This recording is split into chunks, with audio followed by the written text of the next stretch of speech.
Hello everyone am old age coach Rajshri. आज आम जाना फैक्ट और myth.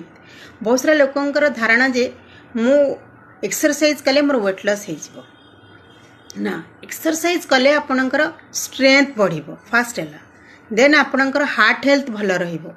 Then third one is आपणकर हार्मोनल इम्बालांस ठीक रहिबो। आउ आपणकर गुड क्वालिटी स्लीप हेबो।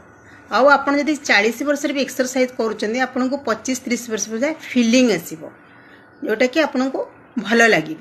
बट फैट कौन आप वेट लॉस केमती हम आपन को डाएट कंट्रोल करिया को पड़िबो। आपन को कैलोरी डेफिसिट माने आपन कैलोरी कट करिया को पड़ले आपन वेट लॉस आपन हे परिबो। आपन तेणु करी आपन माने एक्सरसाइज आपन गोटे सही पर्पज रे करंतु।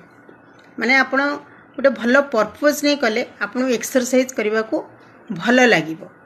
आपन को लाइफ लॉन्ग भल लगे। देन आपन जदि वेट लॉस पे एक्सरसाइज करेंगे देन आपन को किछि दिन कला परे आपन को गोटे चिड़चिड़ापन आसीबो। तेणु करी आपन माने जदि अधिक जानिया पई चाहउछंती केमिति आमे एक्सरसाइज कले कोन हबो आपन को वेट लॉस करिया पई कोन दरकार आपन मते डायरेक्ट मेसेज करि परिबे, कॉल करि परिबे। मो नंबर हला 8249286535। मते कॉल करि परिबे और मेसेज भी करि परिबे। Choice is yours because life is yours. जय जगन्नाथ। Thank you.